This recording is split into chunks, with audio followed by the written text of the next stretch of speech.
Praise the Lord, Church. Today's Bible meditation is taken from Hosea chapters 7 through 9. If you're new to Living God family, a very warm welcome to you in Jesus' name.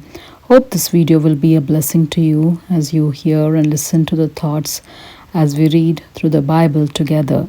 I encourage you to read the chapters during your personal devotion time and become recipients of listening to God's voice daily.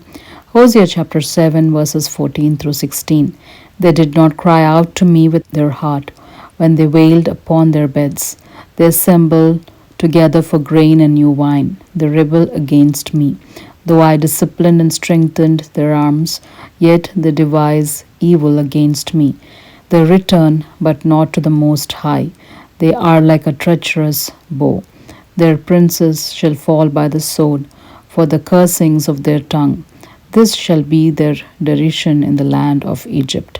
God the Almighty looks deep into the motives of the heart and not the outward appearance.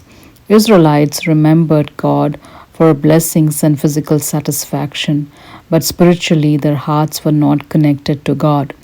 All lip-sake, nominal worship doesn't reach God's heart.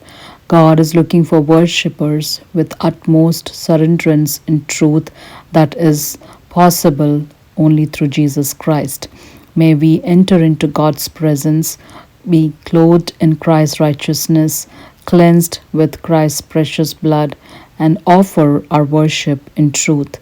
As we read in John chapter 4 verses 23 and 24, but the hour is coming, and now is, when the true worshippers will worship the Father in spirit and truth. For the Father is seeking such to worship him.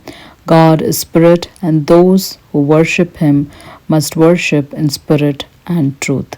Praise be to our wonder-working God. In Jesus' name, amen.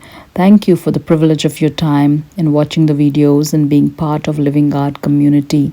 God bless you all abundantly, as we are all created to be holy and happy in Christ Jesus. Amen.